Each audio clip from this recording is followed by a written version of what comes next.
Hello everyone, my name is Abhishek Gupta and I welcome you all on this edutech platform.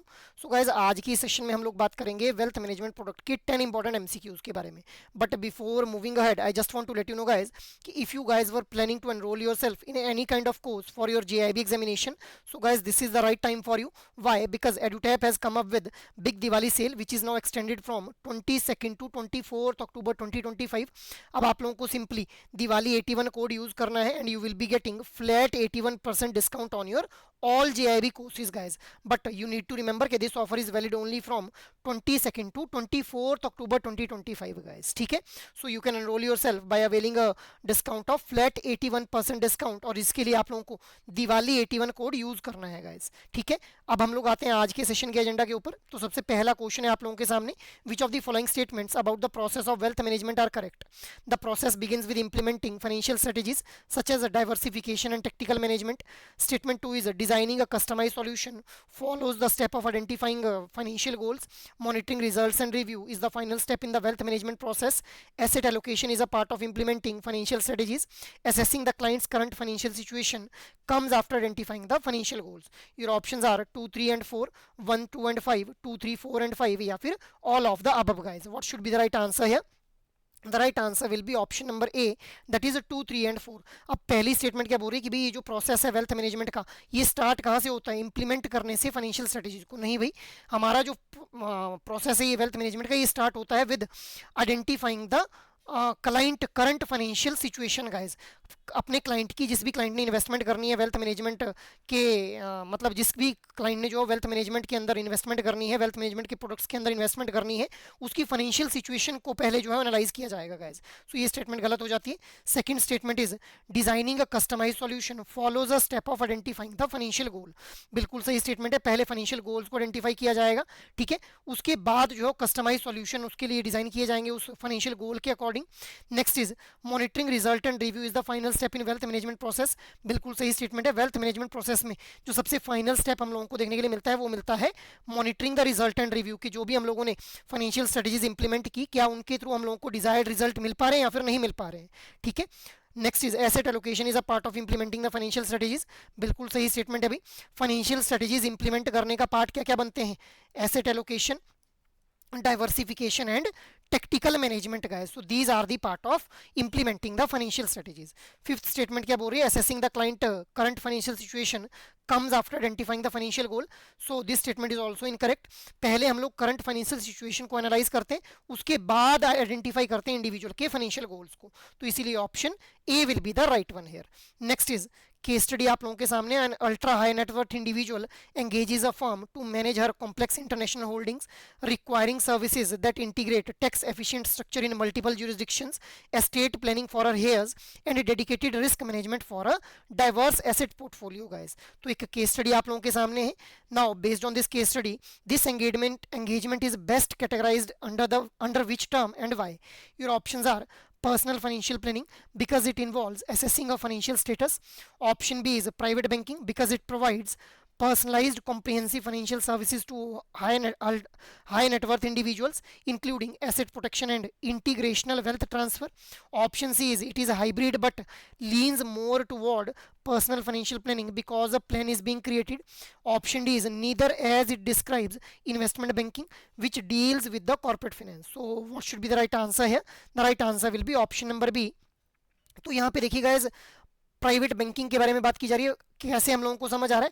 Because इसके अंदर private banking के अंदर हम लोग जानते हैं कि पर्सनलाइज सर्विसेज प्रोवाइड की जाती हैं to the ultra high net worth individual. Specially high net worth individual को ही ये प्राइवेट बैंकिंग की जो सर्विसेज हैं ये प्रोवाइड की जाती हैं, जिसके अंदर उनके एसेट्स को भी प्रोटेक्ट किया जाता है और उनकी अगर वेल्थ की ट्रांसफर करनी है तो उसमें भी असिस्टेंस प्रोवाइड की जाती है गाइज। ठीक है, so option B will be the right one hair.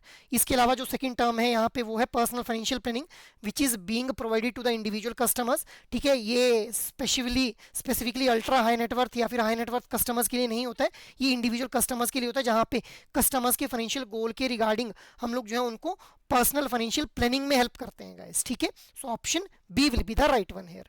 Next is which of the following statements are true about alternative asset? Statements are they are the part of standard investment portfolio, they include coin and precious metal, art and antiques are considered alternative asset, these assets typically have no potential economic value.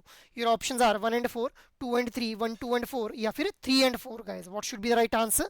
The right answer will be option number B, that is 2 and 3. अब पहला जो statement है वो क्या बोल रहा है? Alternative asset होते क्या है guys? Alternative asset are basically the part of wealth management के जो प्रोडक्ट्स हम लोगों को देखने के लिए मिलते हैं उन्हीं में से हमारे एक है अल्टरनेटिव एसेट गाइस। अब they are the part of standard investment portfolio, नहीं भी, they are not the part of standard investment portfolio because इनकी हम लोगों को जो एक फ्यूचर इकोनॉमिक वैल्यू देखने के लिए मिलती है। तो पहली स्टेटमेंट गलत हो गई। अब अल्टरनेटिव एसेट का पार्ट बनते हैं कॉइन्स और प्रीशियस मेटल, बिल्कुल सही है। Along with this art and antiques, इसके अलावा जो ओल्ड वाइन, विंटेज कार, ये सारे हमारे पार्ट बनते हैं अल्टरनेटिव एसेट के। मतलब ये वो एसेट हैं जिनकी अभी इतनी ज़्यादा वैल्यू नहीं है but future economic potential value हम लोगों को काफ़ी ज़्यादा देखने के लिए मिलती है इनकी। तो इसीलिए सेकंड और थर्ड स्टेटमेंट सही हो जाते हैं।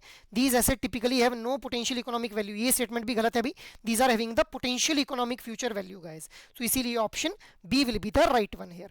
Next is identify the correct features of the government bond from the options given below. These are issued by the corporate, these are long term, these are gilt edged corporate bonds, ठीक है। these are gilt edged government bonds को gilt edged bonds भी बोला जाता है। these typically offer 7 to 10% return. your options are only 1 and 3, only 2, 3 and 4, all of the above या फिर only 1, 2 and 4 guys. what should be the right answer? the right answer will be option number B, that is only 2, 3 and 4 guys. अब देखिए पहला ही जो statement है ये बोल रही है कि भाई गवर्नमेंट बॉन्ड्स को इशू किया जाता है कॉर्पोरेट्स के द्वारा, तो नहीं भाई, गवर्नमेंट बॉन्ड्स जो है these are being issued by central government as well as the state government guys. तो पहली स्टेटमेंट हमारी गलत हो जाती है। These are having a long term, ठीक है, मतलब इनका जो लॉक इन पीरियड है वो 5 to 40 ईयर्स देखने के लिए मिलता है। These are considered gilt edged funds भी इनको बोला जाता है। Why? Because these are considered extremely safe, क्योंकि बहुत ही कम चांसेस है कि भी गवर्नमेंट ही डिफॉल्ट कर जाए। इसके अलावा जो टिपिकल रिटर्न रहते हैं फ्रॉम 7 to 10%, तो इसीलिए सेकंड, थर्ड और जो फोर्थ स्टेटमेंट है ये हमारी बिल्कुल सही हो जाती है। इसीलिए ऑप्शन बी हमारा बिल्कुल सही आंसर हो जाता है यहाँ पे। Next is how is the nominal value of sovereign gold bond determined at the issuance? Your options are it is fixed by the Reserve Bank of India, it is based on the international price of gold on the date of purchase, it is based on the simple average closing price of 99% purity gold from 3 days before the bond is issued, it is determined by the bonds face value plus accrued interest guys.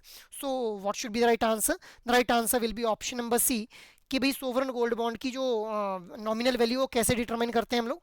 तो last 3 days में 99% gold वाला, purity वाला जो gold है उसका जो closing price रहा होगा उसकी सिंपल एवरेज ले लेंगे, उसी को क्या बोल देंगे हम लोग? इशुएंस प्राइस बोल देंगे for this sovereign gold bond.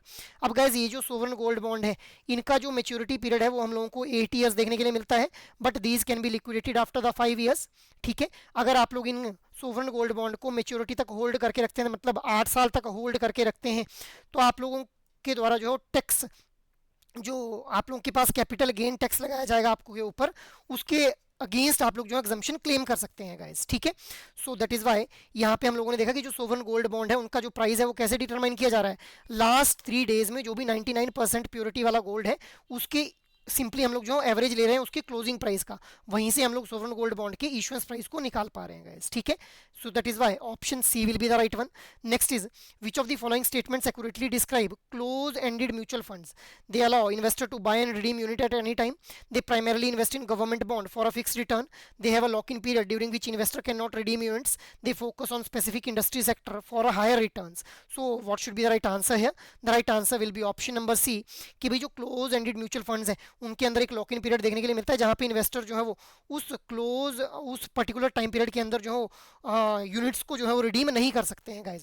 So open ended mutual funds और close ended mutual funds, open ended funds के अंदर हम लोगों को देखने के लिए मिलता है जो इन्वेस्टर है वो बाय और रिडीम कर सकते हैं यूनिट्स को एट एनी टाइम, जबकि क्लोज एंडेड फंड्स में जो है वो हम लोगों को एक स्पेसिफिक लॉक इन पीरियड देखने के लिए मिलता है गाइस। सो इसीलिए option C will be the right one here.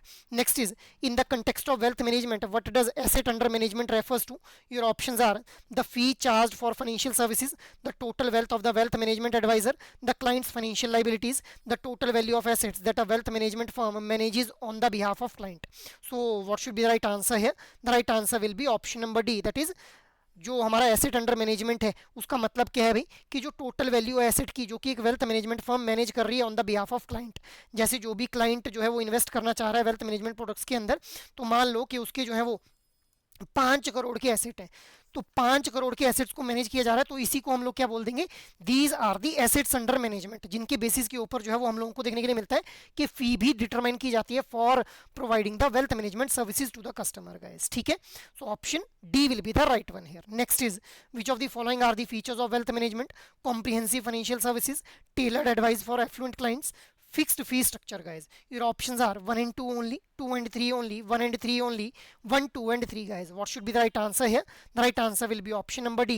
तो वेल्थ मैनेजमेंट के फीचर्स यहाँ पे दिए गए हैं, कॉम्प्रिहेंसिव फाइनेंशियल सर्विसेज प्रोवाइड की जाती हैं, अलग अलग तरह के वेल्थ मैनेजमेंट प्रोडक्ट्स आप लोगों को देखने के लिए मिलते हैं, टेलर्ड प्रोडक्ट प्रोवाइड किए जाते हैं फॉर द एफ्लुएंट क्लाइंट, मतलब टेलर्ड एडवाइस दी जाती है। एफ्लुएंट क्लाइंट कौन हो गए यहाँ पे, जो हमारे हाई नेटवर्थ इंडिविजुअल कस्टमर्स हैं उनको कस्टमाइज्ड एडवाइस दी जाती है regarding their investment depending upon their financial goals and there financial situation guys.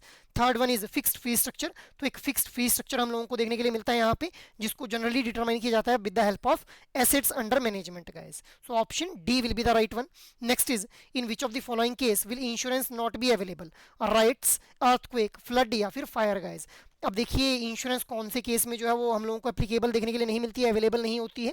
What should be the right answer? The right answer will B rights guys, मतलब दंगे हो जाएंगे तो उसके अगेंस्ट में इंश्योरेंस नहीं दी जाएगी आप लोगों को। ठीक है, सो ऑप्शन ए यहाँ पे बिल्कुल सही आंसर हो जाता है। Next is a case study आप लोगों के सामने, an investor mister Sharma has been diligently investing a fixed sum of rupees 10,000 every month into an equity mutual fund for past 10 years. He is now retiring and wishes to create a monthly pension without redeeming his entire corpus in one go. So Mr. Sharma के regarding एक case study आप लोगों के सामने दी गई है। Now which specific mutual fund facility is most strategically suited for Mr. Sharma's post retirement need and why? A new SIP as it instills discipline and would continue the growth for his corpus, a systematic withdrawal plan as it allows him to receive a fixed regular income by systematically redeeming units from his accumulated investment, a lump sum redemption as it is the simplest way to access all his funds at once. He should stop his SIP and let the corpus grow without any further action. So what should be the right answer? The right answer will be systematic withdrawal plan, जिसकी help से वो एक fix regular income जो systematically redeem कर पाएगा अपने units की help से, जो भी उसने अपनी इन्वेस्टमेंट के थ्रू अकोमुलेट किए हुए हैं गाइस। ठीक है, तो देखिए एसआईपी और एसडब्ल्यूपी दो टर्म्स हम लोगों को देखने के लिए मिलते हैं। सिस्टमेटिक इन्वेस्टमेंट प्लानिंग में एक फिक्स्ड अमाउंट ऑफ फंड को जो है वो म्यूचुअल फंड्स के अंदर इन्वेस्ट किया जाता है, जबकि सिस्टमेटिक विड्रॉल प्लानिंग के अंदर फिक्स्ड फंड को जो है वो विड्रॉ किया जाता है at the regular interval with the help of this systematic withdrawal plan guys. So option B will be the right one here. So that is all for today's discussion guys. Apart from this, अगर आप लोग किसी भी तरह के course में खुद को एनरोल करना चाहते हैं रिगार्डिंग योर जेआईबी एग्जामिनेशन, तो आप लोगों को एडुटैप की वेबसाइट के ऊपर जाना है, यहाँ पे जेआईबी कोर्सेज के ऊपर क्लिक कर लेना है। जैसे ही आप लोग जेआईबी कोर्सेज के ऊपर क्लिक करेंगे तो यहाँ पे स्क्रॉल डाउन करते ही आप लोगों को जेआईबी के लिए कंप्लीट मास्टर कोर्स देखने के लिए मिलेगा, जहाँ पे चारों कंपोनेंट्स के लिए IND-IFS, PPB, AFM और RBWM, इन चारों कंपोनेंट्स के लिए लाइव क्लासेस, कंसेप्ट नोट्स और मॉक टेस्ट आप लोगों को प्रोवाइड किए जाएंगे। सो you can have a look on this comprehensive master course guys. Apart from this, अगर आप लोगों के पास टाइम का क्रंच है और आप लोग जो शॉर्ट ड्यूरेशन में प्रिपरेशन करना चाहते हैं, तो you can enrol in this super crash course, जहाँ पे चारों कंपोनेंट्स के लिए live classes, concept notes, solved PYQs, chapter wise mock test और फुल लेंथ मॉक टेस्ट आप लोगों को प्रोवाइड किए जाएंगे। इसके अलावा अगर आप लोग चाह रहे हैं कि भी इंडिविजुअल कंपोनेंट के अंदर जो मॉड्यूल्स हैं उनको एक सिंगल वीडियो के थ्रू कवर करना है, then you can refer this banker capsule course, जहां पे चारों कंपोनेंट्स के concept classes, concept notes, solved PYQs, full length mock test और चैप्टर वाइज मॉक टेस्ट आप लोगों को प्रोवाइड किए जा रहे हैं गाइस। ठीक है, अगर आप लोग चाह रहे हैं कि भाई आप लोग individual banker course capsule course में खुद को एनरोल करना है, तो आप लोगों को सिंगल ऑप्शन के ऊपर क्लिक कर लेना, जहां से IND-IFS, PPB, AFM और RBWM चारों कंपोनेंट्स के लिए आप लोगों को जो है इंडिविजुअल बैंकर कैप्सूल कोर्स देखने के लिए मिल जाएंगे। इसके अलावा जैसे ही आप लोग स्क्रॉल डाउन करेंगे तो यहीं पे आप लोगों को जो है वो इंडिविजुअल कंपोनेंट्स के लिए सुपर क्रैश कोर्स भी देखने के लिए मिल जाएंगे गाइस। ठीक है, you can enrol yourself in this individual component super crash course as well. Apart from this, scroll down करते ही इंडिविजुअल कंपोनेंट्स के लिए आप लोगों को मास्टर कोर्सेज भी देखने के लिए मिल जाएंगे, जैसे IND-IFS, PPB, AFM और RBWM के लिए आप लोगों को यहाँ पे इंडिविजुअल मास्टर कोर्सेज देखने के लिए मिल रहे हैं। इसके अलावा अगर आप लोगों की प्रिपरेशन कंप्लीट हो चुकी है and and you want to evaluate yourself, तो आप लोग जो टेस्ट सीरीज में खुद को एनरोल कर सकते हैं, जहां पे आप लोगों को चारों कंपोनेंट्स के लिए solve PYQs, full length mock test और chapter wise mock test provide किए जाएंगे guys. So you can enrol yourself in this particular courses guys, अगर आप लोग किसी भी तरह की गाइडेंस चाहते हैं regarding your JAIIB examination. And in the end I again want to remind you guys कि भाई अगर आप लोग इस particular duration that is 22 to 24 October के बीच में खुद को एनरोल करते हैं इस पर्टिकुलर कोर्सेज के अंदर, तो आप लोगों को दिवाली 81 कोड यूज करना है and you will be getting flat 81% discount on your all JIB courses guys. So that is all from my side for this particular session. I hope ये सेशन आप लोगों को अच्छे लग रहे हैं। अगर एक्चुअल में ये सेशन आप लोगों को पसंद आ रहे हैं तो इन सेशंस को लाइक शेयर और सब्सक्राइब कर लें, और अगर आप लोगों की कोई भी क्वेरी हो तो आप लोग मेल कर सकते हैं hello@edutab.co.in के ऊपर। जय हिंद।